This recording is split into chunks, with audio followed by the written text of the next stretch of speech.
Welcome to Backstage with Geoffrey Morrissey. We're backstage at Boston Calling for the third time today. I'm joined by Kate from This Is The Kick. Kate, how are you? Very well, thank you. You put on a brilliant set already. Your work for the day is done. You might have some press left. I don't want to say that. But who are you looking forward to seeing now that you've got your set out of the way? I'm just really looking forward to seeing Pussy Riot. Nice. Yeah, that is what I'm really excited about. So as long as I'm done by then the day will have gone well. I make my promise that on my end we'll make that happen. And then you'll also be at Newport Folk Festival this year. Yeah, that's right. We're there every year. This is so exciting. Have you been before? Have you had a chance to look at the lineup? Or? Never been before. Haven't had a chance to look at the lineup. No. And I'm just excited to sort of discover the festival and discover some new bands, hopefully, as well. No, that's the thing that I find with that festival especially. You go and you find like 10 new people to listen to. Yeah. And it's always the best. So can't wait to catch your set there as well. I think that you're one of the most brilliant songwriters working right now. I am not the only person that thinks that. The Ivor Novello Awards, you scored a nomination for that. How exciting is that? That is very exciting. It's quite surreal, but a real honour. It's going to be really. I don't think I'm going to win an award, but it's going to be great fun going to the award ceremony. I'm taking my twin sister with me. Nice. And I think we're going to have a great time. Now, if you do win, do you think she will accept? Would you do that to the audience? Well, we're not identical. You're not so identical. It wouldn't work, but it will be great to be there, and it will be so exciting if we get to meet StormZ. That would be really cool. I'm sure there'll be an after party, and you will be sad. Maybe I'll get to say hi to StormZ. Who knows? Well, and then you are also the only female singer-songwriter nominated. Did that surprise you at all, or anything? Yeah, it does surprise me actually, because it feels like times are changing at the moment. There's more awareness and recognition than there has been maybe in the past. But this somehow slipped through the net, the awareness and recognition.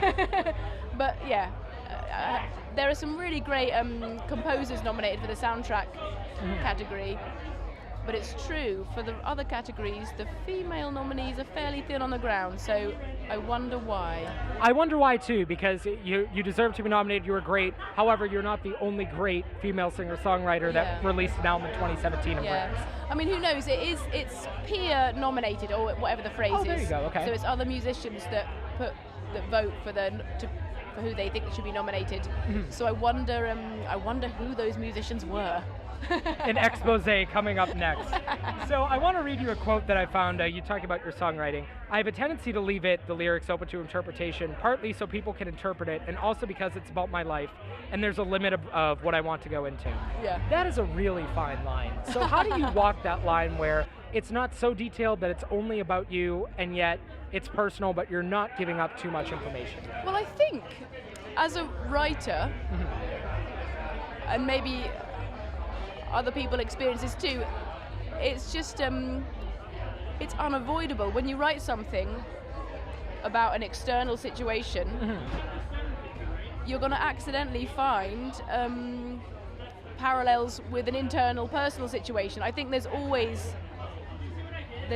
some sort of unexpected link. So I think even if I didn't want to be ambiguous or be talking about personal and political, it would happen anyway. I think words have this sort of magic power of conjuring up the energy and the meaning of and the intention of what you're saying, even if you're trying to disguise it. You know, I think there's no avoiding it. I think the words kind of take on, they take control of the song and how it comes across, I think, really. Yeah. It's out of my hands.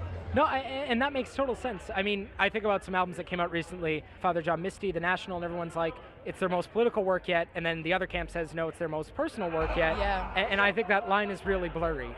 But it's great to see other artists sort of in that vein as well. Yeah.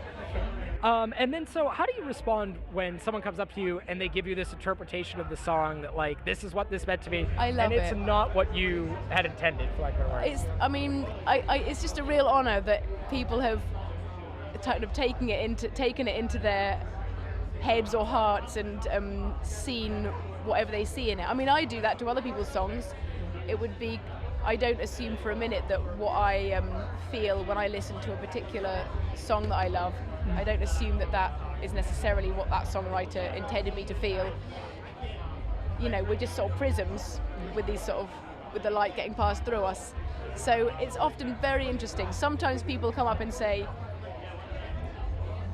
this song must be about that, or for me it's about that, you know, this and that, whatever, and it's a real surprise, and I think, wow, absolutely not, but fair enough that they feel that. Yeah. And then other times they'll hit the nail right on the head, but it won't even be something that I had ever thought of before. Yeah. They'll just say, oh, is this song about this, this, and this? And I'll think, well, no, it wasn't, but you're absolutely right. Mm-hmm. It fits like a glove. So I think, again, words have kind of magical powers, I think, for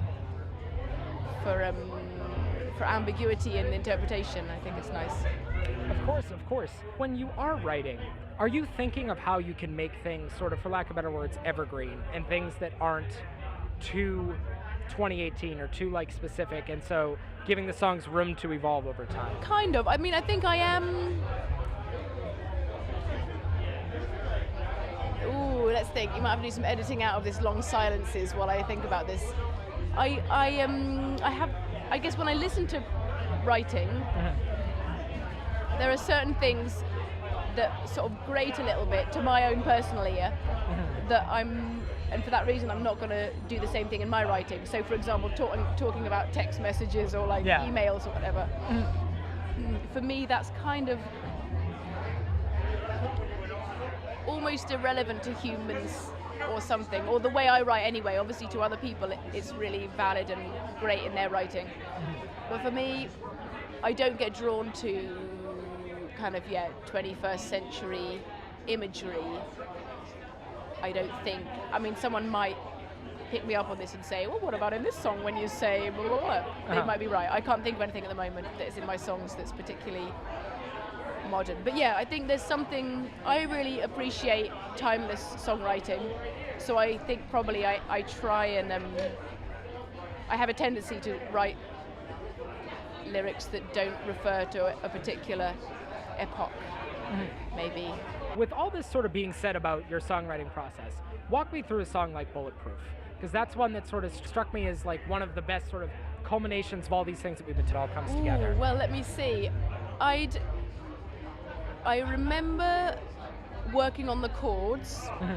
This is really digging into my memory banks here. I'm not very good. Like, because for me, the songwriting process is so slow that it's hard for me to sort of separate out the significant moments in it. But yeah, the chords I really liked and was playing and working on for a long time, and couldn't think of any particular. I was struggling with lyrics for it, I think, but then ended up with this phrase, just bulletproof, they never loved you, you let too many bullets through, referring to like, well, I wonder if I should say, I mean, I'm always a bit reluctant to give too much away about my songwriting, but I'm gonna do it. You're a nice guy. Oh, thank you. But we had a car that we toured in that was a piece of bad car. And my husband bought it on eBay, an impulse buy. I mean, it was so knackered and unreliable. But at the beginning of our owning it, we took it to get some tires changed or something, and the guy at the garage was like, oh, so what do you think about this car? Do you reckon it'll be okay? And he was like, oh yeah, they're great, these, they are bulletproof, totally bulletproof. And so from then on, the nickname for the car was Bulletproof. But it broke down so many times and ruined so many of our band members' lives. They still, I think, hold a grudge about it, and it's a touchy subject. And so that line kind of came out of that, but the song is definitely not about that car as well, so it's kind of silly. But we, as human beings, I think, we like to be able to survive stuff and be strong, but we can't always survive stuff and be strong, and you're going to feel like you've let people down sometimes, and, you know, so that, I don't know if I'm answering your question, but that is what I am thinking about Bulletproof today.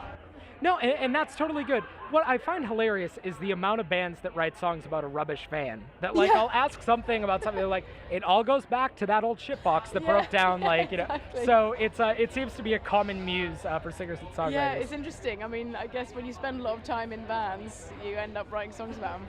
There you go, there you go. So Boston Calling, this is a festival curated by Aaron Dessner of The National, a brilliant musician. I know that you have worked with him, so how did that relationship sort of come about? And can we expect you two working together in the future too? I hope so.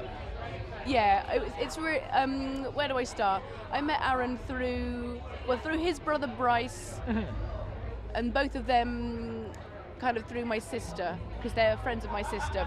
Oh. Because Bryce used to live in Paris, like we're talking sort of 20 years ago here, and so did my sister. So there was a gang of friends that knew each other then. So that's when I first met him. But it wasn't until kind of like 2000 and what was it, like 11 or 12 maybe, when they came to a gig I was doing in London, and Aaron liked the gig, bought a CD, liked the CD, and then suggested that we work on the next album together. Wow. So that was kind of the start. So I'd known him a little bit, but then it was only then that we started really getting to know each other and becoming friends and enjoying like the working process together. So it's really great, and he's just a brilliant person to sort of be in a room with and play with, so hopefully there'll be more. I hope so too. This festival takes place, Boston Calling, every Memorial Day weekend. Do you have your favorite memory of music or your first memory of music that you can look back on? Ooh, what do you say, favorite or first? Favorite or first? I'll leave it up to open to interpretation. Memory music. Well, for me, a significant album in my growing up, sitting in the back of the car, again a tour bus situation, but not a family car holiday car memory, listening to Graceland by Paul Simon. Oh wow. That album has really made a big imprint, I think, on my soul, and it has an amazing effect on me. Every time I hear it, I never get tired of it. It's full of all of the most horrific 80s production that ever existed, but it's brilliant, and I love it. And I don't love those sounds on any other albums.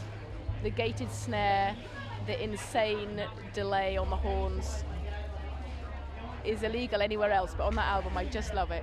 And so that is a memory album for me. The south of France, in the back of my parents' car, singing along to Graceland with my sisters.